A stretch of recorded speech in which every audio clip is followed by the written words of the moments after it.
उद्या महाविकास आघाडीचा मुंबईत पहिला संयुक्त मेळावा होणार आहे। त्यात काही अधिकृत घोषणा होते का याकडे आपलं लक्ष असेल, पण आता वेळ आहे आपल्या पाहुण्यांसोबत गप्पा मारण्याची। आजचे आपले पाहुणे आहेत राष्ट्रवादी शरदचंद्र पवार पक्षाचे आमदार रोहित पवार। रोहित पवार, आपलं स्वागत आहे एबीपी माझाच्या 0 आवर मध्ये। खरं तर आजचा एकंदरीत बातम्यांचा ओघ जर बघितला तर बातम्या या अजित पवार केंद्रित होत्या। अजित दादांनी आज एक खूप महत्त्वाचं वक्तव्य केलं। मला बारामतीतून निवडणूक लढण्यात रस नाही असं ते म्हणाले। कसं बघता याकडे आपण?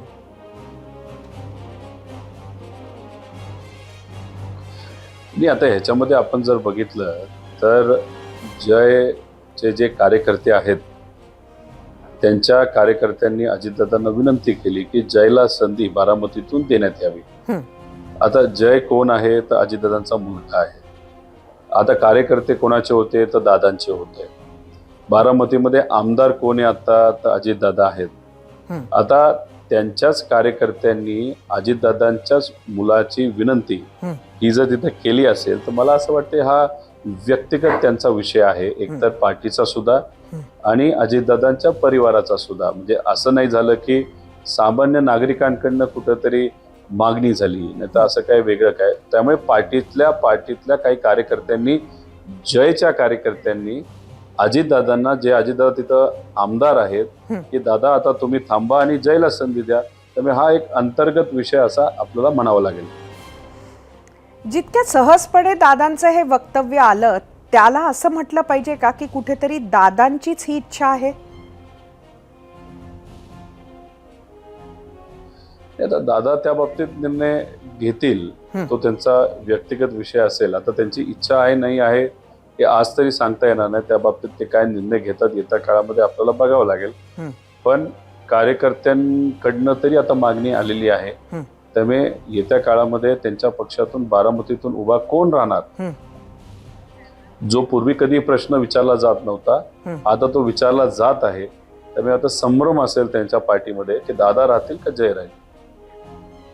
खरं तर आपण राजकारणात इतक्या वर्षापासून आहात आणि त्यापेक्षाही आपण दादांना लहानपणापासून जवळून बघत आहात, त्यामुळे आपलं आकलन काय आहे या सगळ्या परिस्थिती बाबतीत? ते आता दादांनी सहजरित्या दिलं का विचार करून दिलं हे मला तरी सांगता येणार नाही। फक्त विषय एवढाच आहे की दादांनी एवढंच कुठेतरी सांगितलेलं आहे की बारामतीतून कदाचित संधी ही जयला दिली जाईल। पण दादांनी हे सांगितलं नाही की मी उभाच राहणार नाही। त्यामुळे बारामतीतून जय उभा राहणार असेल तर दादा कदाचित दुसरीकडनं उभा राहतील। पण ते आज आपल्याला काहीच सांगता येणार नाही। बघूया काही दिवस दिल्यानंतर की दादा त्यांच्या पक्षाबद्दल काय निर्णय घेतात आणि स्वतःच्या उमेदवारीबद्दल काय निर्णय घेतात।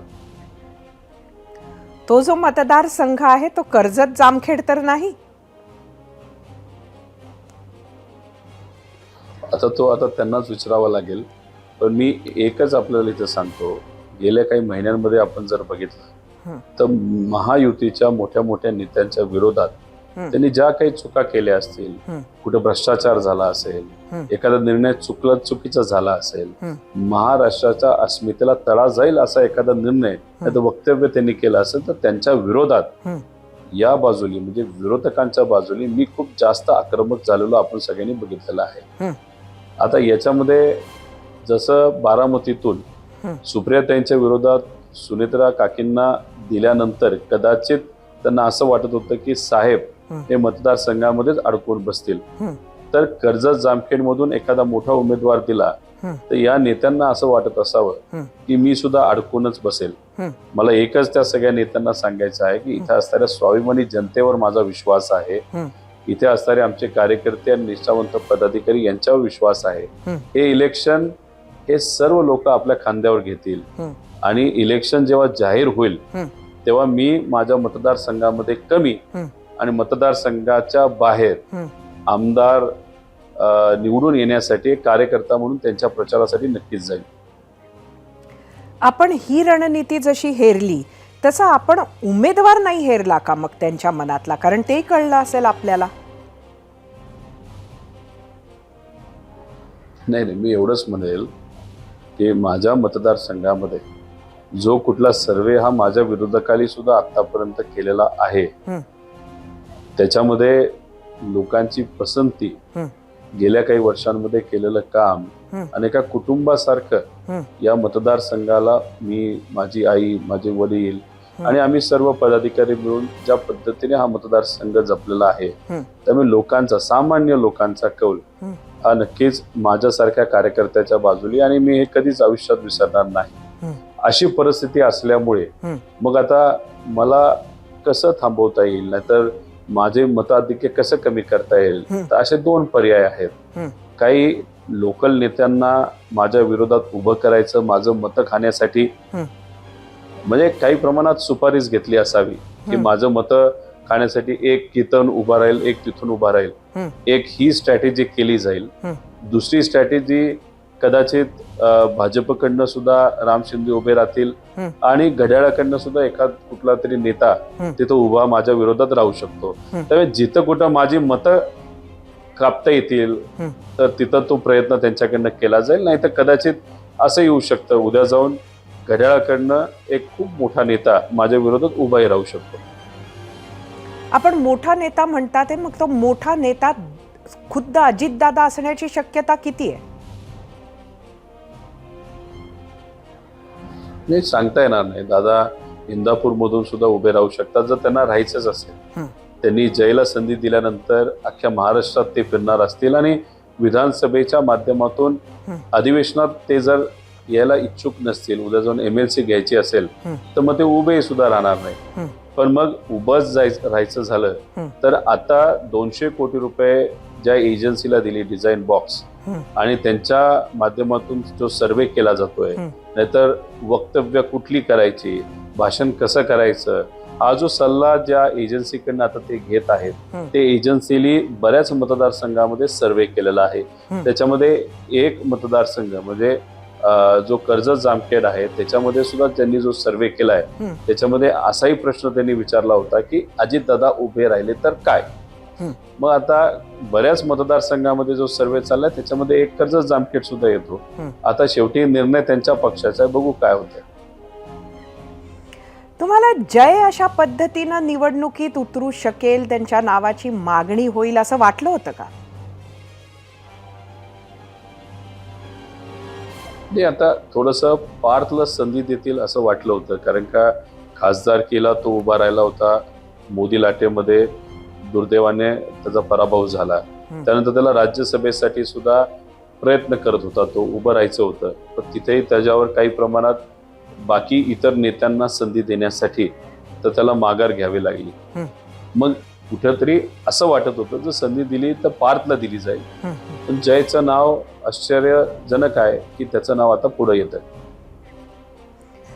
तुम्ही जय अजित पवारकडे एक नेता म्हणून, म्हणजे एक राजकीय व्यक्तिमत्व म्हणून कसं बघता? आता जसं जसा प्रचार आपला पुढे जाईल तसा मला काही लोकांनाच कळेल की काय परिस्थिती आहे, कसं आहे. आता शेवटी माझा भाऊ आहे, मी मनापासून तो जर खऱ्या अर्थाने उभा राहणार असेल त्याला शुभेच्छा देईल. आणि वावरत असताना समाजामध्ये, लोकांमध्ये कुठेतरी आपण ज्या पद्धतीने बोलतो, कसं राहतो, काय करतो, याबद्दलचा काळजी नक्कीच त्यांनी त्या ठिकाणी घ्यावी. मी शुभेच्छा देईल आणि जेव्हा त्याचं नाव खऱ्या अर्थाने पुढे येईल मग तिथं रणनीती म्हणजे महायुतीच्या विरोधात कशी असावी, काय असेल, तर पवार साहेबांच्या मार्गदर्शनाखाली आम्ही नक्कीच त्याच्यामध्ये आमच्या उमेदवाराच्या बाजूने लक्ष घालू. जर जयचं नाव जाहीर झालं तर तुमच्यासाठी एका बाजूला जय अजित पवार जरी असले तरी भाऊ विरुद्ध भाऊ असण्याची शक्यता किती आहे? युगेंद्र पवारांचं नाव बारामतीसाठी तुमच्या पक्षातून सातत्यानं समोर येत आहे. आता शेवटी तो रणनीतीचा एक भाग झाला. पवार साहेबांच्या मनामध्ये काय हे कोणालाच कळू शकत नाही. पण महाविकास आघाडीची सत्ता तर येणारच. आणि आदरणीय पवार साहेबांनी आम्हाला लोकसभेच्या इलेक्शनच्या आधी सांगितलं होतं की लोकसभेचं इलेक्शन प्रामाणिकपणे लढायचं, मनापासून लढायचं. पण विधानसभेला जिंकायचं म्हणजे जिंकायचं, आपलं सरकार आणायचंच. आता पवार साहेब, उद्धव ठाकरे साहेब आणि काँग्रेसच्या सर्व नेत्यांनी आता ठरवलेलं आहे की लोकांचा विश्वास संपादित करून जे काही आता भ्रष्टाचार आणि चुकीच्या गोष्टी या महाराष्ट्रामध्ये चालू आहेत त्या बाजूला चालून आपलं सरकार आणायचं म्हणजे आणायचं. आता ते आणायचं असेल तर प्रत्येक मतदारसंघ हा महत्वाचा आहे आणि त्याच्यामध्ये बारामती विधानसभा सुद्धा महत्वाचीच आहे. प्रत्येक ठिकाणी आपला उमेदवार निवडून आणण्यासाठी आम्ही सर्वजण प्रामाणिकपणे प्रयत्न करणार आहोत. उमेदवाराची ताकद अत्यंत महत्वाची असते. म्हणजे पक्षाचं सर्वश्रेष्ठ नेतृत्व कोणाकडे आहे हे महत्वाचं असतंच, मात्र उमेदवाराची ताकदही महत्वाची असते. युगेंद्र पवार यांची बारामतीत काय ताकद आहे, आपण कसं बघता? तुम्ही युगेंद्रला जर विचारलं तर तो सुद्धा म्हणेल जे वरिष्ठ ठरवतील तेच होईल. शेवटी उमेदवारी कोण डिक्लेअर करतात तर साहेब, जयंत पाटील साहेब आणि सुप्रियाताई. त्यामुळे नक्कीच हे तिघं लवकरात लवकर उमेदवारी डिक्लेअर करतील. लोकसभेच्या काळामध्ये युगेंद्रनी बारामतीमध्ये खूप चांगलं काम तिथं केलेलं आहे. श्रीनिवास काका असतील, काकी असतील, तिथे पदाधिकारी कार्यकर्ते असतील, या सगळ्यांनी मनावरती इलेक्शन घेतलं होतं. सुप्रियाताईंचं काम, या लोकांची ताकद आणि तिथे असलेल्या स्वाभिमानी जनतेचा पाठिंबा की जे पवार साहेबांच्या बाबतीत घडलं, अनेक नेते त्यांना सोडून गेले, ते कोणालाच पटलं नव्हतं आणि लोकांनी ते लोकशाहीच्या माध्यमातून दाखवून दिलेलं आहे. त्यामुळे काम युगेंद्रचं लोकसभेत तर चांगलंच होतं, पण उमेदवारीच्या बाबतीत निर्णय पूर्णपणे हा पवार साहेबांचा, जयंत पाटील साहेबांचा, सुप्रियाताईंचा आहे. तुम्ही जयला त्याच्या लहानपणापासून पाहिलं आहे. तुम्ही त्याचा स्वॉट अनालिसिस कसं कराल? 2-3 त्याच्या स्ट्रेंथ्स काय सांगाल, 2-3 विकनेसेस काय म्हणाल?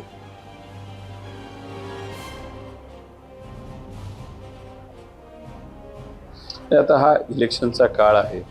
आता शेवटी तुम्ही आता मला इलेक्शनच्या काळामध्ये जर एखादा विषय, असा विषय विचारला तर मला थोडीशी अडचण जाऊ शकते. पण मी एवढंच तुम्हाला सांगेल की माझ्यापेक्षा जास्त पार्थ हा जयला चांगला ओळखतो. त्यामुळे पार्थ जयचे प्लस आणि मायनसेस नक्कीच माझ्यापेक्षा चांगलं सांगू शकेल.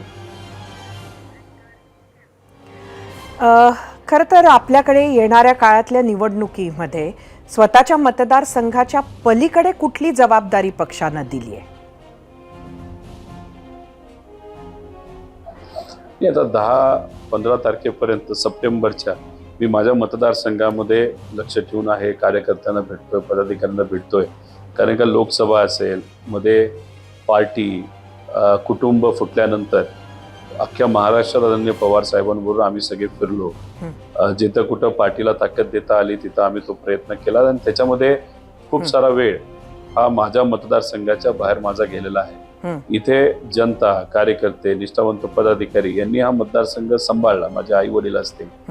पण मग आता त्यांच्यावर जबाबदारी देऊन मतदारसंघाच्या बाहेर जाऊन उमेदवारी, त्याचे काही इनपुट, जयंत पाटील साहेबांशी बोलणं असेल, साहेबांशी बोलणं असेल, त्याच्याच बरोबर प्रचार, सभा, काही सर्वेच्या माझ्या मित्रांच्या एजन्सीज आहेत, त्यांच्याकडनं जो इनपुट येईल त्या तिथं असणाऱ्या उमेदवारांना तो इनपुट देणं, तालुका अध्यक्षांना दिलं, जिल्हा अध्यक्षांना देणं आणि मग ते समीकरण योग्य पद्धतीने बसवणं, मीडिया हँडल करणं, ह्या सगळ्या जबाबदारी तिथं माझ्या सारख्या कार्यकर्त्याच्या खांद्यावर आहेत, ज्या मी पार पाडेल.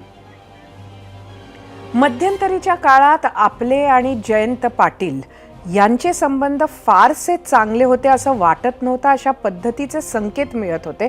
पण मग आता सगळं ऑल वेल आहे का?